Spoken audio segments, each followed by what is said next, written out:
Students, welcome to my channel chemistry by Veerpal ma'am, जिसमें हम बात कर रहे थे अल्कोहल फिनॉल और ईथर की। अल्कोहल फिनॉल हमारा हो चुका है और ये ईथर का लास्ट पार्ट है। इससे पहले हम ईथर बनाने की विधियां कर चुके हैं। अब हम करते हैं ईथर के रासायनिक गुणधर्म। ईथर के गुणधर्मों को हम 3 भागों में बांटेंगे। पहला तो वो जिसके अंदर इस हाइड्रोजन के कारण अभिक्रिया होती है। दूसरा वो जिसमें ऑक्सीजन पर उपस्थित लोन पेयर के कारण अभिक्रियाएं होती हैं। और तीसरी वो अभिक्रियाएं जिसमें बंध जो है ऑक्सीजन और कार्बन में से टूटता है। फर्स्ट हमारी है इसमें जो हम रिएक्शन करेंगे वो है हैलोजनीकरण। हैलोजनीकरण को हम 2 भागों में बांटेंगे, एक अंधेरे में, एक प्रकाश में। प्रकाश में अभिक्रिया अधिक तीव्रता से होती है। ये जो है इस लॉन पेयर के कारण जो अभिक्रिया होती है वो है परऑक्साइड का निर्माण और दूसरी है ऑक्सोनियम आयन का निर्माण।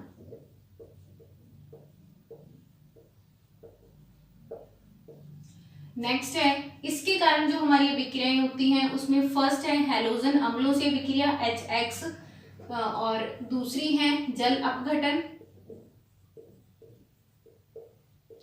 तीसरी हमारे पास जो अभिक्रिया होगी वो होगी अपचयन। अपचयन को हम अलग अलग 2 अपचायकों से करेंगे, एक तो जिसमें आंशिक अपचयन होगा और दूसरा जिसमें पूर्ण अपचयन होगा। नेक्स्ट है हमारे पास एसिटिल क्लोराइड के साथ रिएक्शन, जिसमें ये Cl निकलेगा और एस्टर बनेगा। और फिर है हमारी रिएक्शन एनहाइड्राइड के साथ। ये रिएक्शंस हैं जो ईथर के अंदर होती हैं। एक वो रिएक्शन जो इस कार्बन अल्फा हाइड्रोजन के कारण होती है और जो लॉन पेयर के कारण है वो परऑक्साइड का निर्माण और ऑक्सोनियम आयन का निर्माण। और ये जो है जिसमें O और R में से बंध टूटता है वो HI का जल अपघटन, अपचयन, RCOCl और एनहाइड्राइड से अभिक्रिया। तो बात करते हैं हैलोजनीकरण की।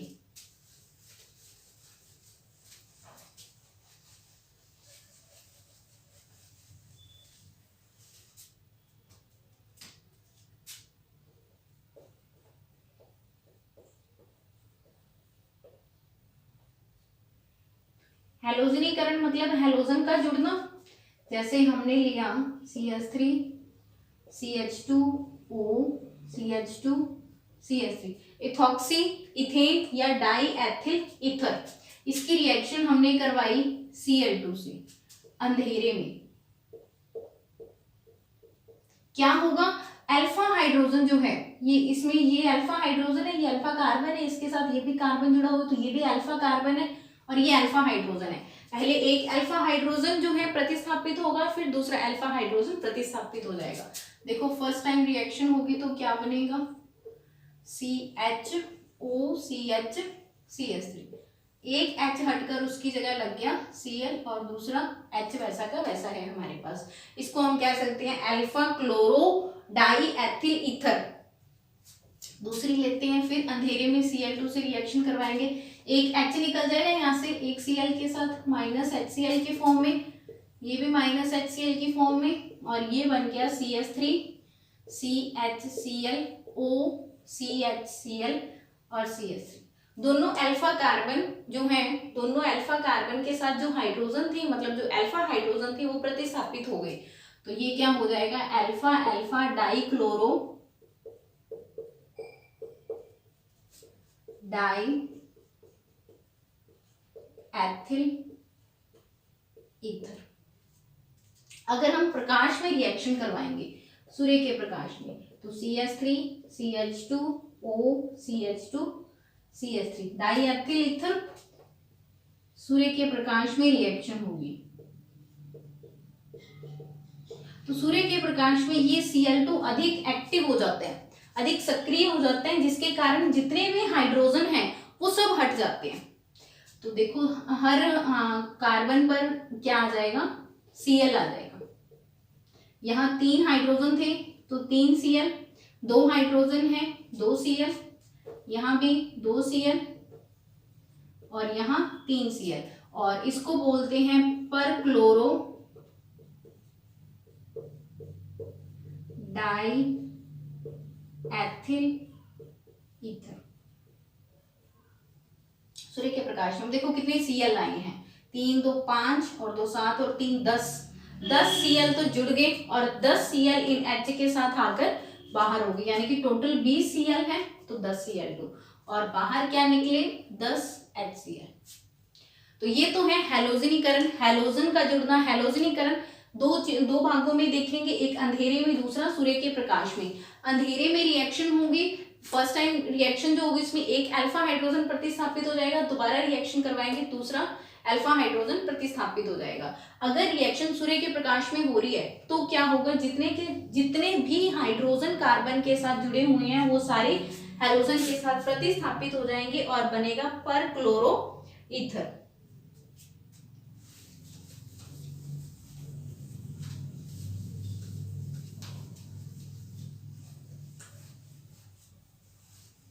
नेक्स्ट हमारे पास जो है वो अभिक्रिया है हमारी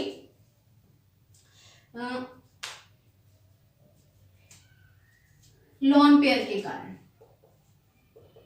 इसमें हम दो अभिक्रियाएं देख रहे हैं, एक तो परऑक्साइड का निर्माण, दूसरा ऑक्सोनियम लवण का निर्माण। देखो परऑक्साइड का निर्माण,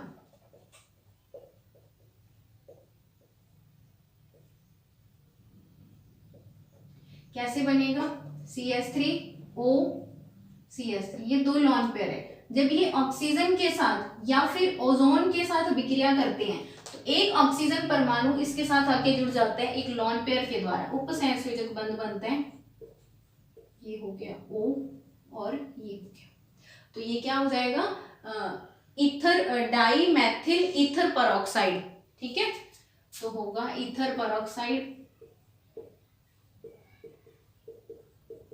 और ये तो अगर ये रिएक्शन बहुत लंबे समय तक होती रही, मतलब ऑक्सीजन काफी लंबे समय तक इसके साथ संपर्क में रहे तो एक विस्फोटक पदार्थ बनता है। देखो कैसे रिएक्शन होगी, CH3O CH3 प्लस O2,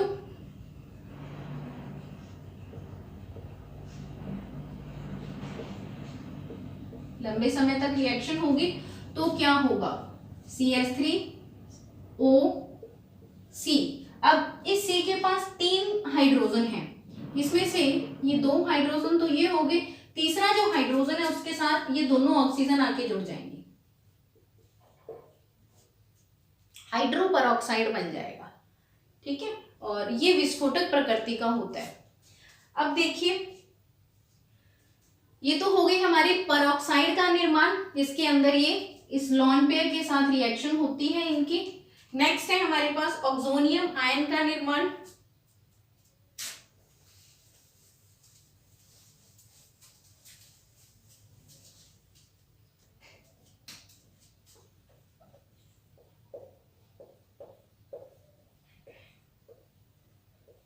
क्योंकि इसके पास एक लॉन पेयर होता है तो ये अपना लॉन पेयर देकर H पॉजिटिव आयन ग्रहण करता है, यानी कि ये ब्रोंस्टेन क्षार की तरह व्यवहार करता है, प्रोटॉन ग्रहण करता है।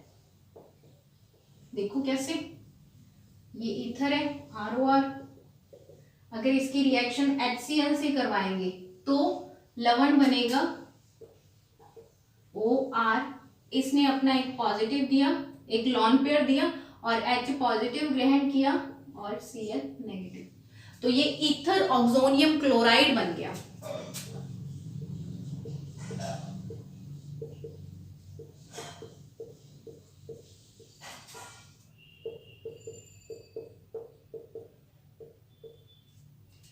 देखो अगर हम लें CH3O CH3, ये 2 लॉन पेयर हैं इसके पास, और हमारे पास HCl से रिएक्शन करवाएं अगर, तो ये होगा एक लॉन पेयर ग्रहण करेगा,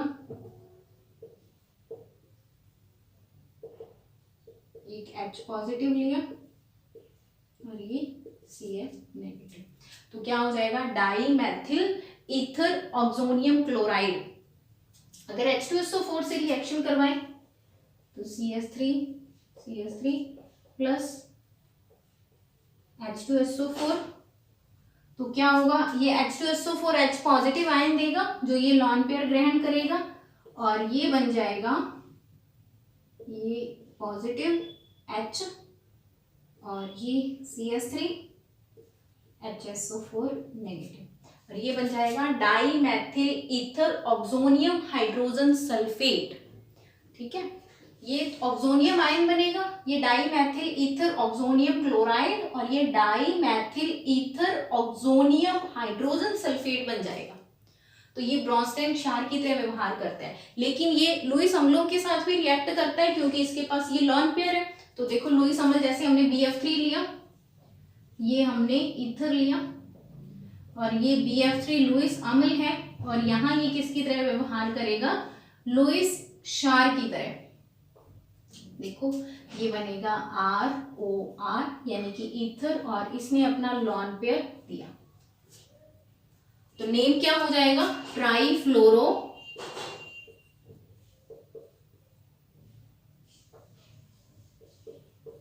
ब्रोमो इथरेट।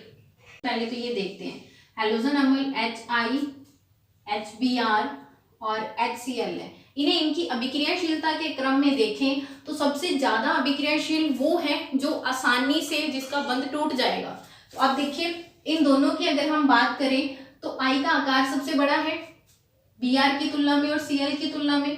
तो I का आकार बड़ा है तो बंध लंबाई क्या हो जाएगी, ज्यादा हो जाएगी, और बंध लंबाई जितनी ज्यादा होगी उतनी आसानी से बंध टूटेगा। तो इसमें बंध सबसे आसानी से टूटेगा, उसके बाद इसमें और उसके बाद इसमें। तो HI की अभिक्रियाशीलता सबसे ज्यादा, उसके बाद HBr और उसके बाद HCl। अब रिएक्शन कैसे होगी वो देखते हैं कि हमने लिया CH3O CH2 CH3, रिएक्शन करवा रहे हैं HX के साथ, हैलोजन अम्लों के साथ।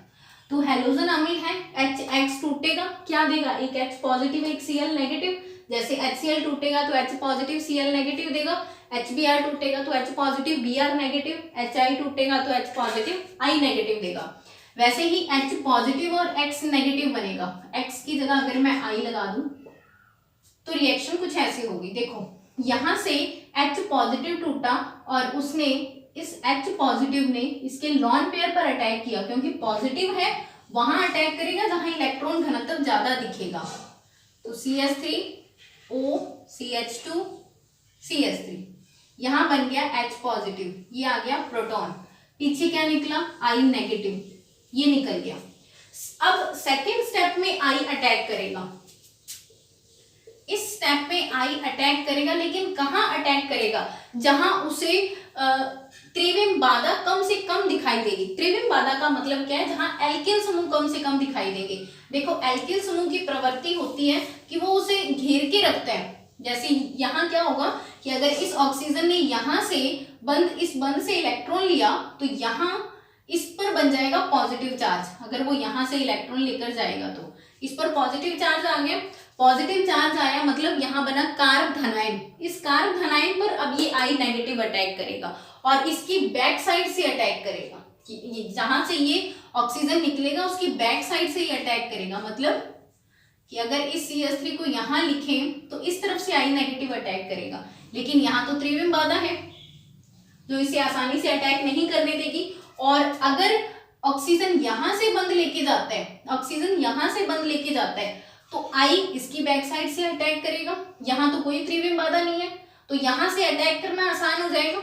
तो ऑक्सीजन क्या करेगा, देखो ऑक्सीजन को इलेक्ट्रॉन चाहिए, वो या तो इस बंध से लेगा या इस बंध से लेगा। वो डिपेंड करेगा कि I कहाँ अटैक करेगा, और I वहां अटैक करेगा जहां उसे त्रिविम बाधा कम से कम नजर आएगी, मतलब जहां उसे आक्रमण करना आसान हो जाएगा। अब यहाँ उसे अटैक करना आसान है तो यहाँ से यहाँ कार्ब धनायन बनेगा।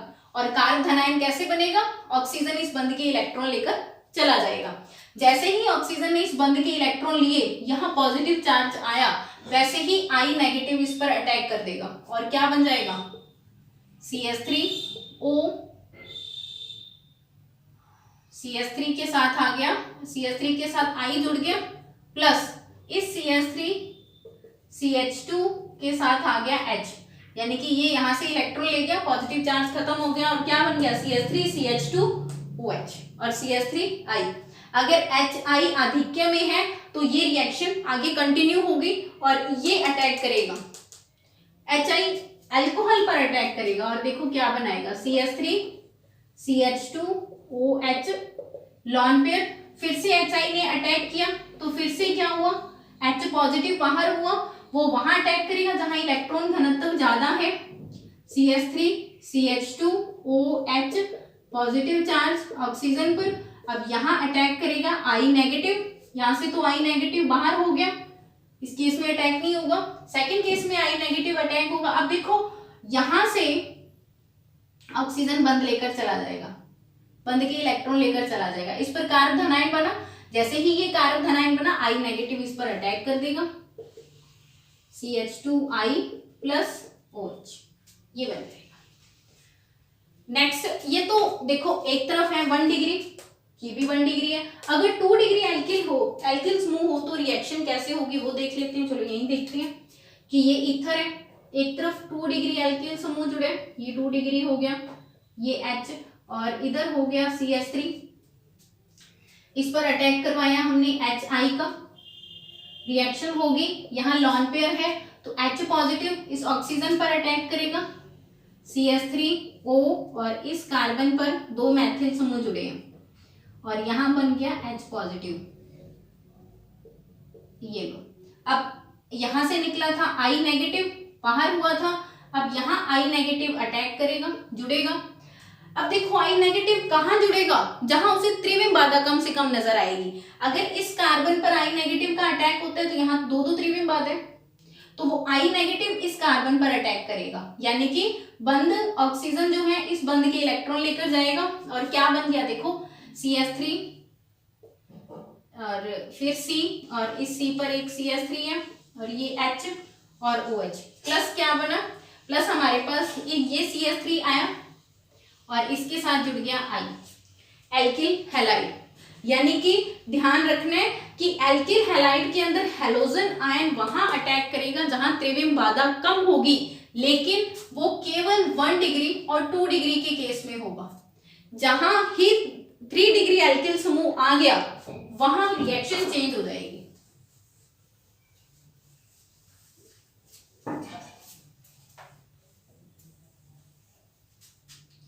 देखो हमने लिया 3 डिग्री, CH3 CH3 CH3, ये 3 डिग्री एल्किल समूह है और ईथर की दूसरी तरफ हमने लिया CH3, अटैक करवाया HI का, जैसे पहले हुआ था बिल्कुल वैसे ही होगा, I नेगेटिव बाहर हो जाएगा। अब H पॉजिटिव यहाँ अटैक करेगा ऑक्सीजन पर और ये बन जाएगा CH3 CH3 CH3 O और CH3, यहाँ आया H पॉजिटिव।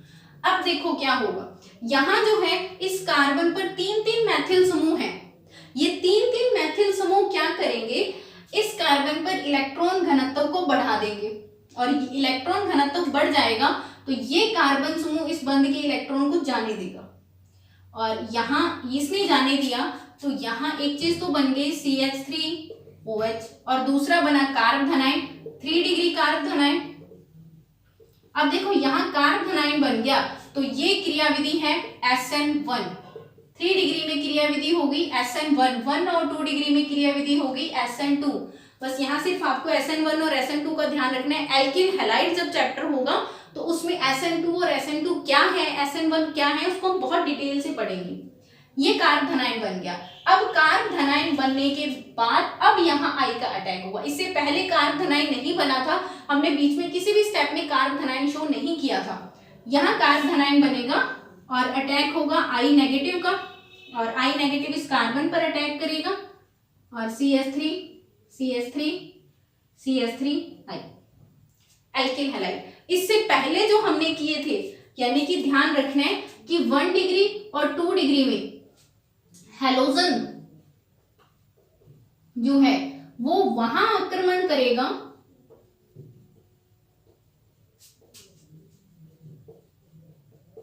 जहां एल्किल समूह कम होंगे, यानी कि त्रिविम बाधा कम होगी, जबकि 3 डिग्री में इसका उल्टा हो जाएगा। 3 डिग्री में वहां अटैक करेगा जहां 3 डिग्री में पहले कार्ब धनायन बनेगा, कार्ब धनायन जैसे ही बन गया 3 डिग्री कार्ब धनायन बन गया, 3 डिग्री कार्ब धनायन बनने के बाद उसी 3 डिग्री पर ये अटैक कर देगा।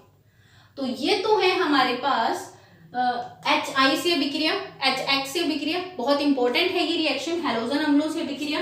नेक्स्ट हम करते हैं इसी के अंदर अपचयन।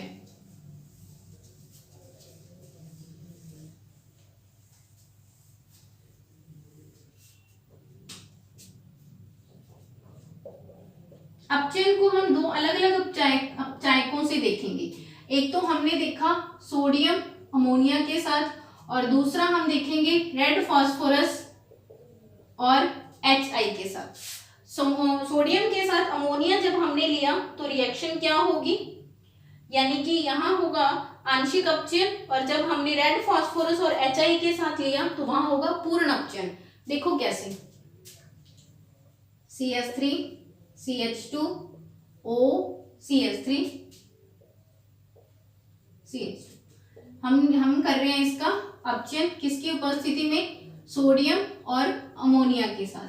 देखो क्या होगा, अपचयन होगा, बंध टूट जाएगा, चाहे वो यहां से तोड़ दो चाहे वो यहां से तोड़ दो, ये लो यहां से तोड़ दिया। तो अपचयन में क्या होता है, जितने बंध टूटते हैं वहां हाइड्रोजन जुड़ते हैं, तो हाइड्रोजन एक यहां जुड़ जाएगा एक यहां जुड़ जाएगा, एक इस ऑक्सीजन के साथ एक इस कार्बन के साथ। तो ये तो बन गया CH3 plus CH3 CH2 OH, एक तो एल्कीन बन गई और दूसरी हमारे पास एल्कोहल बन गया। नेक्स्ट हम बात करते हैं, अगर हम अभिक्रिया करवाएं रेड फास्फोरस और HI के साथ तो पूर्ण अपचयन होगा। पूर्ण अपचयन का मतलब क्या है कि ऑक्सीजन बाहर हो जाएगा, यहां ऑक्सीजन बाहर नहीं हुआ, दूसरे कार्बन के साथ आके जुड़ गया, यहां ऑक्सीजन बाहर होगा। देखो यहां से बंध टूटा और यहां से बंध टूटा, एक बंध इस कार्बन का फ्री हुआ एक इस कार्बन का फ्री हुआ, तो ये बन गया CH3 ये भी CH3 और ये भी CH3 तो 2 बन गया एथेन, प्लस ये ऑक्सीजन है, इसके दोनों तरफ से बंध टूट गया तो दोनों तरफ क्या जुड़ जाएगी, हाइड्रोजन, यानी कि यहां क्या बन जाएगा, जल। ये है पूर्ण अपचयन। नेक्स्ट हम बात करते हैं तीसरी रिएक्शन करवा रहे हैं जल अपघटन।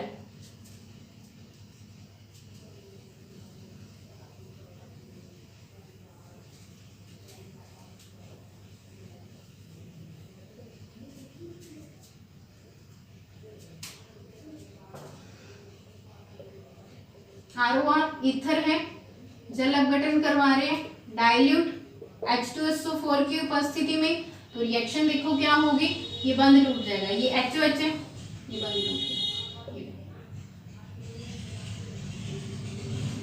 ये ऐसे R के साथ देखो ये पॉजिटिव ये नेगेटिव, ये पॉजिटिव ये नेगेटिव, ऑक्सीजन पर नेगेटिव चार्ज आएगा, पॉजिटिव पर नेगेटिव और नेगेटिव पर पॉजिटिव अटैक करेगा, तो क्या बन जाएगा ROH और ROH, यानी कि 2ROH। देखो कैसे, CH3 OCH3 रिएक्शन करवा रहे हैं HOH से डाइल्यूट H2SO4 की उपस्थिति में, तो ये इस तरीके से टूट जाएगा, CH3OH और CH3OH 2 हमारे पास 2 अणु बन जाएंगे मेथेनॉन के। नेक्स्ट है अगली अभिक्रिया हम करवा रहे हैं RCOCl के साथ एसिटिल क्लोराइड के साथ, क्या होगी ROR plus RC double bond OCl, RCOCl के साथ क्या होगा, यहां से ये RCl बाहर हो जाएगा और RCOOR एस्टर बन जाएगा प्लस RCl। जैसे अगर हम देखें, हमने लिया CH3C double bond OCl acetyl chloride और हमने लिया CH3OCH3 डाईमेथिल ईथर, तो यहां से ये निकल गया CH3Cl मैथिल क्लोराइड और ये बन गया CH3C double bond OCH3 methyl ethanoate ester बन गया इसका नाम क्या है, मैथिल एथेनॉइड और ये मैथिल क्लोराइड। नेक्स्ट और लास्ट रिएक्शन हमारी है ईथर की, वो है एनहाइड्राइड के साथ। Anhydride C double bond O, C double bond O R R, ये है एनहाइड्राइड के साथ। एनहाइड्राइड के साथ रिएक्शन करवाएंगे, देखो कैसे होगी। हमने लिया ether ROR plus C double bond O R R, यहां से बंध टूटेगा इस प्रकार और यहां से इस प्रकार। अब देखो ये ऑक्सीजन है, अधिक विद्युत ऋणी है, तो यह नेगेटिव चार्ज, इस कार्बन पर पॉजिटिव चार्ज, और ऐसे ही ये ऑक्सीजन अधिक विद्युत ऋणी है, नेगेटिव, और ये पॉजिटिव। अब देखो क्या होगा, जैसे जैसे टूट गया आपको इसको वैसे वैसे लिख देना है। ये बना R C double bond O पर आया नेगेटिव चार्ज, प्लस क्या बना R C double bond O positive charge. अब ये कैसे टूटा, इस पर पॉजिटिव आया, ये पॉजिटिव जुड़ जाएगा नेगेटिव वाले के साथ, ये लो नेगेटिव खत्म। ये बना OR नेगेटिव, ये जुड़ जाएगा पॉजिटिव वालों के साथ, एस्टर बन जाएगा, 2 अणु एस्टर के यहां प्राप्त होंगे। तो ये तो है ईथर। अल्कोहल, फिनॉल और ईथर चैप्टर जो है ये कंप्लीट हो गए। अगर आपको वीडियोस पसंद आ रही है तो प्लीज शेयर कीजिए, सब्सक्राइब कीजिए और लाइक कीजिए। मिलते हैं नेक्स्ट चैप्टर के साथ। Thank you.